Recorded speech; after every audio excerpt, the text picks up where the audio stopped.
남자 김동인. 싸움, 간통, 살인, 도둑, 구걸, 징역. 이 세상의 모든 비극과 활극의 근원지인 칠성문 밖 빈민일굴로 오기 전까지는 복녀의 부처는 농민이었다. 복녀는 원래 가난은 하나만 정직한 농가에서 규칙 있게 자라난 처녀였다. 이전 선비의 엄한 규율은 농민으로 떨어지자부터 없어졌다 하나, 그러나 어딘지는 모르지만 딴 농민보다는 좀 똑똑하고 엄한 가율이 그의 집에 그냥 남아있었다. 그 가운데서 자라난 복녀는 물론 다른 집 처녀들같이 여름에는 벌거벗고 겨울에서 몇 감고 바짓바람으로 동네를 돌아다니는 것을 예사로 알기는 알았지만, 그러나 그의 마음속에는 막연하나마 도덕이라는 것에 대한 저품을 가지고 있었다. 그는 15살 나는 해에 동네 호라비에게 80원에 팔려서 시집이라는 것을 갔다. 그의 새 서방이라는 사람은 그보다 20년이나 위로서 원래 아버지 시대에는 상당한 농민으로서 밭도 몇 마지기가 있었으나 그의 대로 내려오면서는 하나 둘 줄기 시작하여서 마지막에는 복녀를 산 80원이 그의 마지막 재산이었다. 그는 극도로 게으른 사람이었다. 동네 노인의 주선으로 소작 밭개나 얻어주면 종자나 뿌려둔 뒤에는 후치질도 안 하고 김도 안 내고 그냥 버려두었다가는 가을에 가서는 되는 대로 거두어서 금년은 흉년이네 하고 전주집에는 가져도 안 가고 자기 혼자 먹어버리고 하였다. 그러니까 그는 한 밭을 이태를 연하여 붙여본 일이 없었다. 이리하여 몇 해를 지나는 동안 그는 그 동네에서는 밭을 못 얻으리만큼 인심과 신용을 잃고 말았다. 복녀가 시집을 온 뒤 한 3, 4년은 장인의 덕으로 이렁저렁 지내갔으나 이전 선비의 꼴인 장인도 차차 사위를 밉게 보기 시작하였다. 그들은 처가에까지 신용을 잃게 되었다. 그들 부처는 여러 가지로 의논하다가 할 일 없이 평양성 안으로 막벌이를 들어갔다. 그러나 게으른 그에게는 막벌이나마 역시 되지 않았다. 하루 종일 지게를 지고 연광정에 가서 대동강만 내려다보고 있으니 어찌 막벌인들 될까? 한 서너 달 막벌이를 하다가 그들은 요행 어떤 집 막간살이로 들어가게 되었다. 그러나 그 집에도 얼마 안 하여 쫓겨나왔다. 복녀는 부지런히 주인집 일을 보았지만 남편의 게으름은 어찌할 수가 없었다. 매일 복녀는 눈에 칼을 세워가지고 남편을 채근하였지만 그의 게으른 버릇은 개를 줄 수는 없었다. 뱃섬 좀 치워달라고요. 남 졸음 오는데 님자 치우시간. 내가 치우나요? 20년이나 밥 처먹고 그걸 못 치워? 에이구, 칵 죽거나 말디. 이년 뭘? 이러한 싸움이 그치지 않다가 마침내 그 집에서도 쫓겨나왔다. 이젠 어디로 가나? 그들은 할 일 없이 칠성문 밖 빈민구를 밀려오게 되었다. 칠성문 밖으로 한 부락으로 삼고 그곳에 모여있는 모든 사람들이 정업은 거러지요. 부업으로는 도둑질과 자기네끼리 매움, 그 밖에 이 세상의 모든 무섭고 더러운 죄악이었다. 복녀도 그 정업으로 나섰다. 그러나 19살의 한창 좋은 나이의 여편네에게 누가 밥인들 잘 줄까? 젊은 거이 거랑은 왜? 그런 소리를 들을 때마다 그는 여러 가지 말로 남편이 병으로 죽어가거나 어쩌거니 하는 핑계를 대었지만 그런 핑계에는 단련된 평양시민의 동정은 역시 살 수가 없었다. 그들은 이 칠성문 밖에서도 가장 가난한 사람 가운데 드는 편이었다. 그 가운데서 잘 수입이 되는 사람은 하루에 5리짜리 돈푼으로 이런 7, 80전의 현금을 쥐고 돌아서는 사람까지 있었다. 극단으로 나가서는 밤에 돈벌이 나갔던 사람은 그날 밤 400여 원을 벌어가지고 와서 그 근처에서 담배 장사를 시작한 사람까지 있었다. 복녀는 19살이었다. 얼굴도 그만하면 빤빤하였다. 그 동네 여인들의 보통 하는 일을 본받아서 그도 돈벌이 좀 잘하는 사람의 집에라도 간간 찾아가면 매일 5, 60전은 벌 수 있었지만 선비의 집안에서 자라는 그는 그런 일을 할 수가 없었다. 그들 부처는 역시 가난하게 지냈다.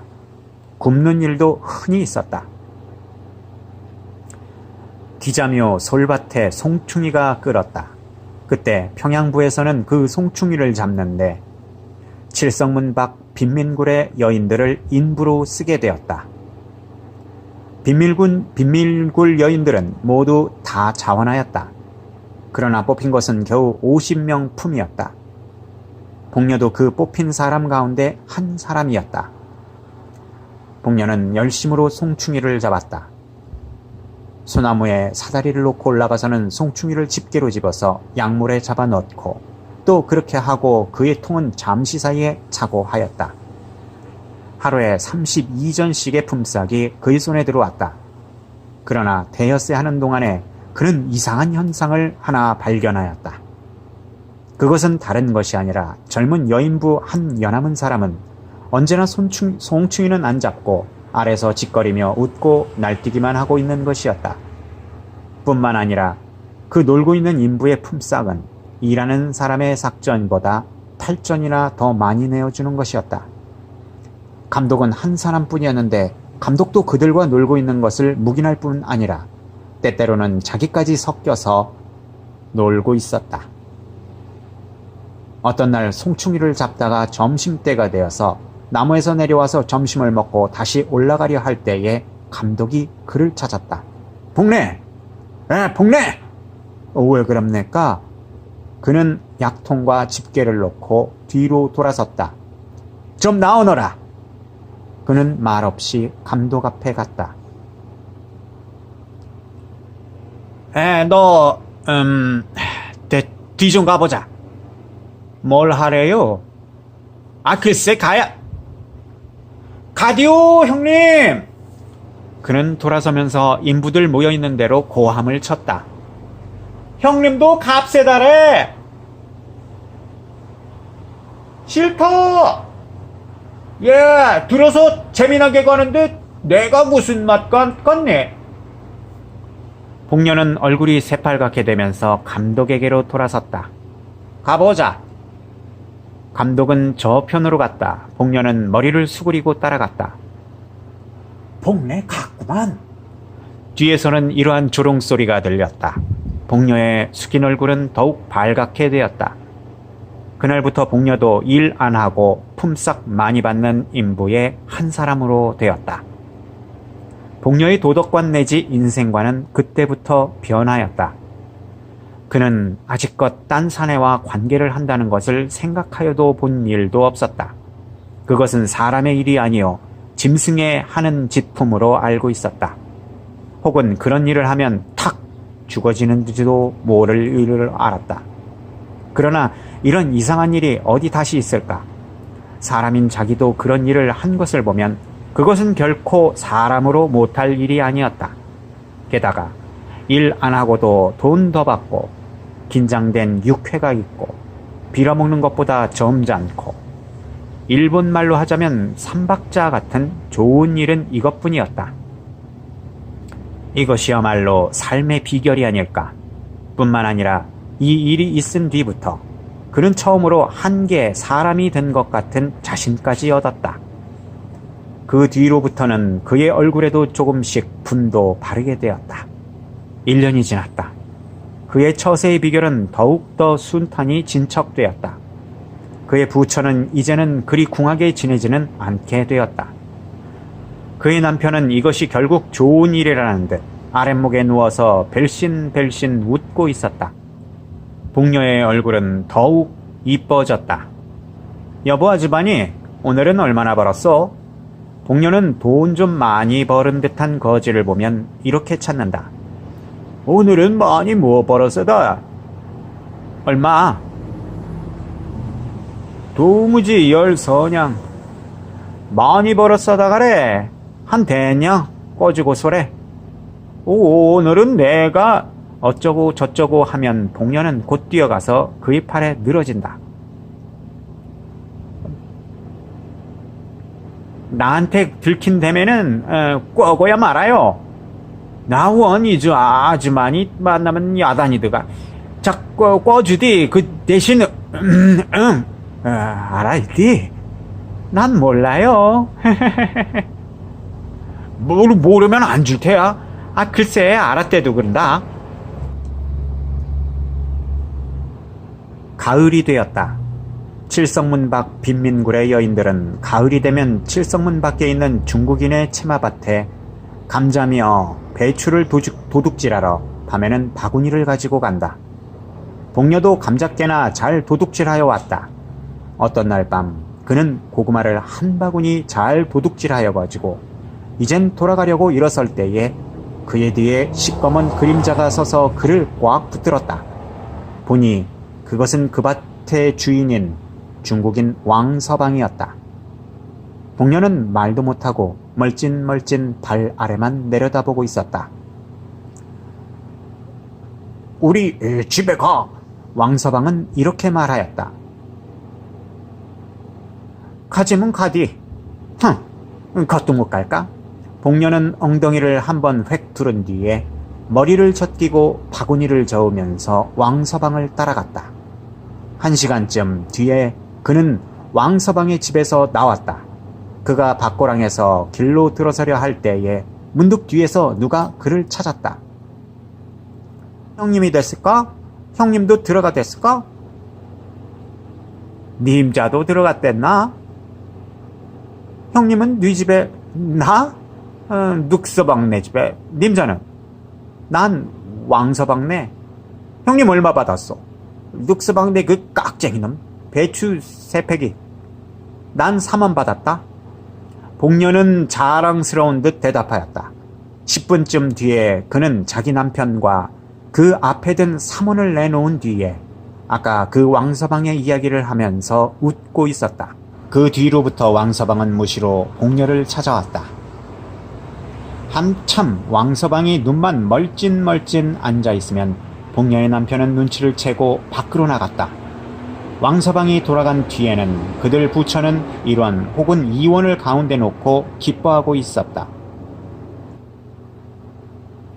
복녀는 차차 동네 거지들한테 애교를 파는 것을 중지하였다.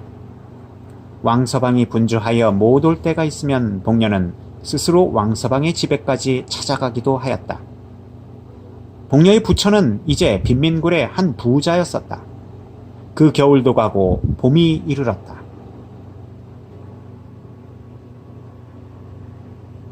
그때 왕서방은 돈 100원으로 어떤 처녀 하나를 마누라로 사오게 되었다.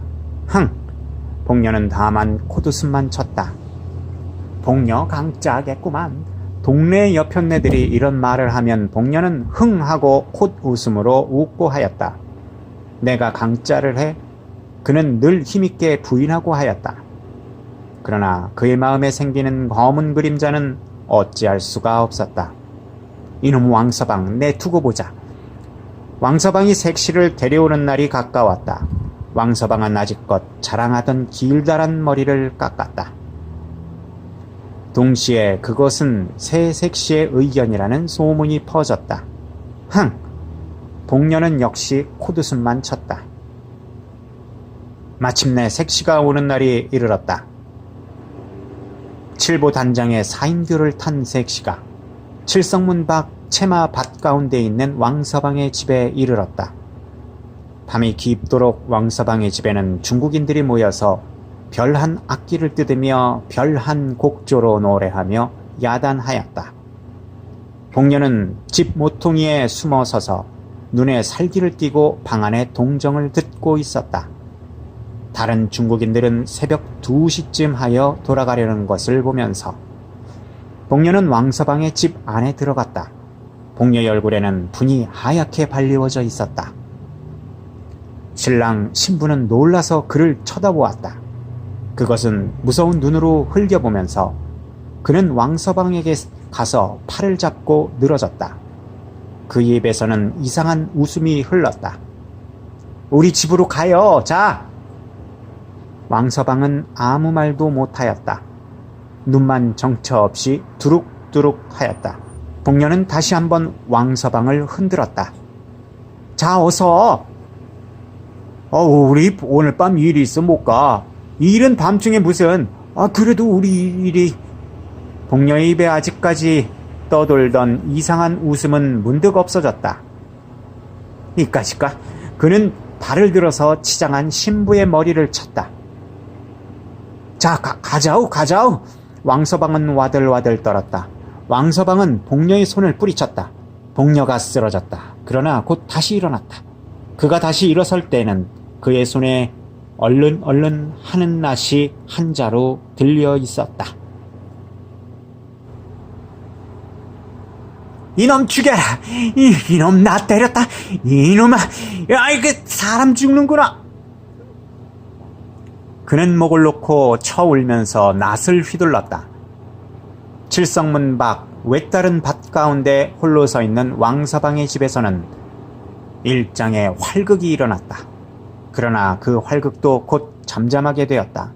복녀의 손에 들려있던 낫은 어느덧 왕서방의 손으로 넘어가고 복녀는 목으로 피를 쏟으면서 그 자리에서 꼬꾸라져 있었다. 복녀의 송장은 사흘이 지나도록 무덤으로 못 갔다.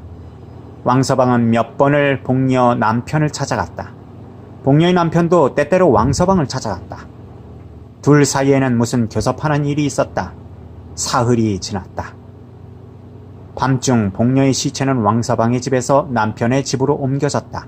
그리고 그 시체는 세 사람이 둘러앉았다. 한 사람은 복녀의 남편, 한 사람은 왕서방, 또 한 사람은 어떤 한방 의사. 왕서방은 말없이 돈주머니를 꺼내어 10원짜리 지폐 석 장을 복녀의 남편에게 주었다. 한방 의사의 손에도 10원짜리 2장이 갔다. 이튿날 복녀는 뇌일혈로 죽었다는 한방의의 진단으로 공동묘지로 갔다. 감자 김동인